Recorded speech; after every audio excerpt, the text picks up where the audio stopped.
जा रही हूँ। अरे बताओ क्या करवाने जा रही हो? अरे पगली मंदिर में जा रही हूँ पूजा आरती करवाने। हेलो पूजा करवाने जा रही हो? जी। हेलो और वहाँ से लौट कर आऊंगी ना। हाँ। सबसे हेलो। पहले दादा के सामने पूरा दे फेर के। हेलो हेलो ए, हाँ, और ये तुम्हारे साथ में जो दीदी आई है? ये हाँ।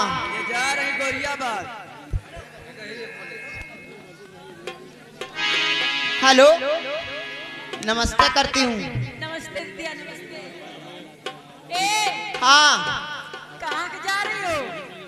मैं तो माँ शेरावाली के दर्शन करने जा रही हूँ। हेलो देखो हमारे मेला कमेटी कहना है, बार बार अपील बार बार शिकायत आ रही है। सब अरे बुझ ही पी के तो उठा के बाहर बनते जाके हो भाई। मेला कमेटी निवेदन के हटा दीजिए, इनका हटा दीजिए, अच्छी बात है। मेला कमेटी कहना है कि मर्द लोग अलग बैठेंगे, महिलाएं अलग बैठेंगी। जो महिलाओं के सामने हमारे पीछे जींस लोग खड़े हैं, कृपया लोग से निवेदन कि आप लोग बाएं साइड में आए, और महिलाओं से निवेदन है कि दाहिने साइड बैठेंगे महिलाएं। ये मेला कमेटी कहना है।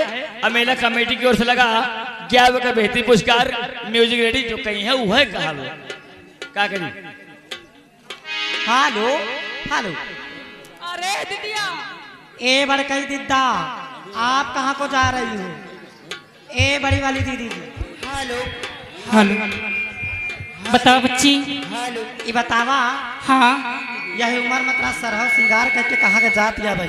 हम तुम चारों को लेकर करवाने जा रही हैं। बच्ची करवाने हाँ यही उम्र में मन कहा तो कहा भाई? तोहरो मन करत है बच्ची मैं तो करवा के आई।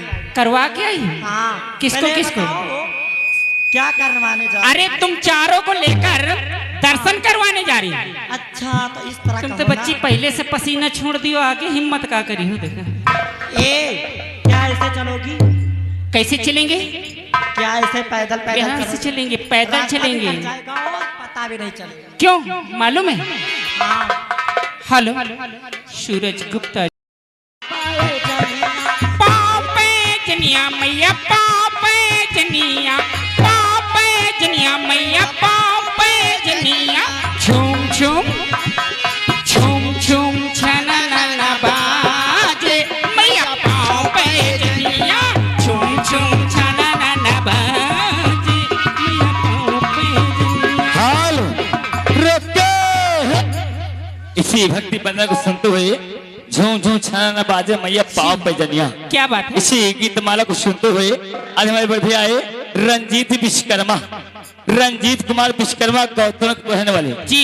लगा 20 की नोट से 11 का बेहतरीन पुरस्कार भक्ति बंदना को सुनते हुए जो गीत चल रहा है, यह गीत माला पूरा होना चाहिए। कौन चढ़ावे मैया पाँव पे जनिया, कौन चढ़ावे मैया पाँव पे जनिया? कौन चढ़ावे मैया पाँव पे जनिया। कौन कौन ओढ़ावे ओढ़निया मैया पाँव पे जनिया। कौन ओढ़ावे ओढ़निया मैया पाँव पे जनिया?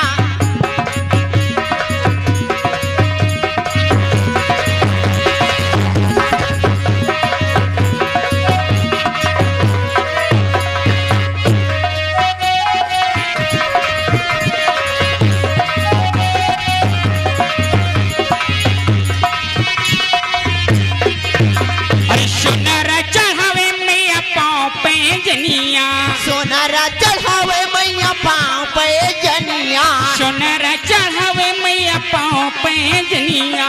सोनारा चढ़ावे मैया पाँव पे जनिया। दरी जी हो दरी जी ओढ़ावे ओढ़निया मैया पाँव पे जनिया। दरी जी ओढ़ावे ओढ़निया मैया पाँव पे जनिया।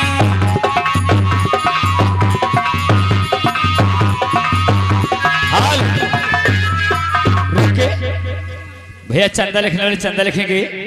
आगे हमारे काशी प्रसाद मौर्य लिखिए भैया। जो भी मेला कमेटी का चंदा लिखने वाला व्यक्ति बैठा हो अपने कापी में कलम को डुलाए। अभी हमारे मौर्य साहब काशी प्रसाद विश्वकर्मा नहीं मौर्य साहब, काशी प्रसाद मौर्य यहीं के रहने वाले हैं, इसी ग्राम सभा के रहने वाले हैं। 1000 रुपया मेला कमेटी ले चंदा आया है। अब 20 रुपया कंपनी मालिक के इनाम आया है। Music ready. काहे चढ़ा तू मैया पाँव पे जनिया, काहे चढ़ा तू मैया पाँव पे जनिया, काहे चढ़ा तू मैया पाँव पे जनिया, हो काहे ओढ़ा तू ओढ़निया मैया पाँव पे जनिया, काहे ओढ़ा ओढ़निया।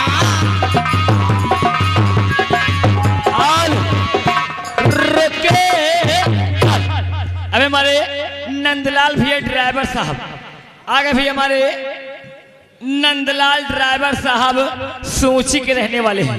इसी भक्ति वंदना को सुनते हुए हमारे नंदलाल भैया ड्राइवर के हाथों द्वारा लगा 11 रुपये का बेहतरीन पुरस्कार।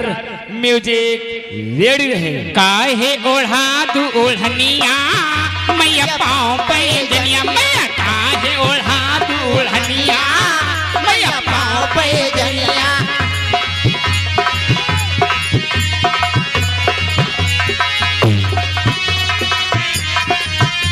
और तुरी के चढ़ा तू मैया पाँव पे जनिया, तुरी के चढ़ा तू मैया पाँव पे जनिया। सामने के माइक खोलो बेटा।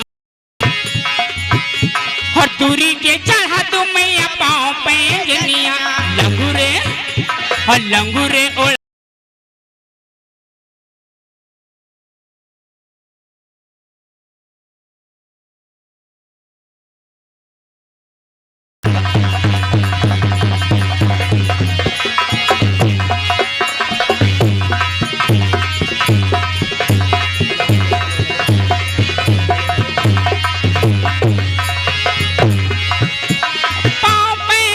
मैया पाँव पे जनिया, पाँव पे जनिया मैया पाँव पे जनिया, पाँव पे जनिया मैया पाँव पे जनिया। छुम छुम छुम छुम छुम छुम छनना बाजे मैया पाँव पे जनिया, छुम छनना बाजे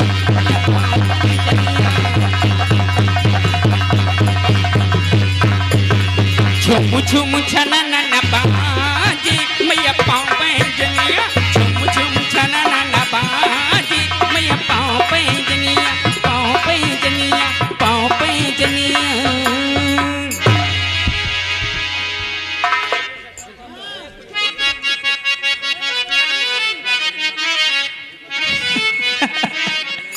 कुछ नहीं बोला, नहीं बोलेगा। इधर आओ बेटा, इतना बड़ा लिए हो देखने के लिए, लेकिन ये बोलता नहीं है। ये बोले चुप न होए, बिना बोले चुप नहीं वो न करे ना बोले। तोहरे बोला सबरो न हो गई हो। ए और दीवाने हैं दीवानों को ना घर चाहिए, ना घर चाहिए, मोहब्बत भरी एक नजर चाहिए, नजर चाहिए। दीवाने हैं दीवानों को ना घर चाहिए, ना घर चाहिए, मोहब्बत नजर चाहिए, नजर चाहिए। हेलो आगे भी हमारे रामधनी बाबू, रामधनी बाबू ग्राम सभा खरसनाहा कहने वाले हैं। रामधनी बाबू ग्राम सभा खरसनाहा कहने वाले। लगातार 100 ग्राम जो गाना चल रहा है, ये गाना पूरा होना चाहिए। दीवाने हैं दीवानों को ना घर चाहिए, ना घर चाहिए, मोहब्बत भरी एक नजर चाहिए, नजर चाहिए।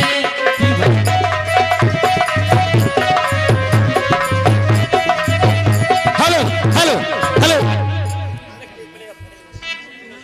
आप पहले खड़े। हेलो ओके, बार बार यहाँ हम बैठा रहे हैं, काम के चाहे गोली छुई का।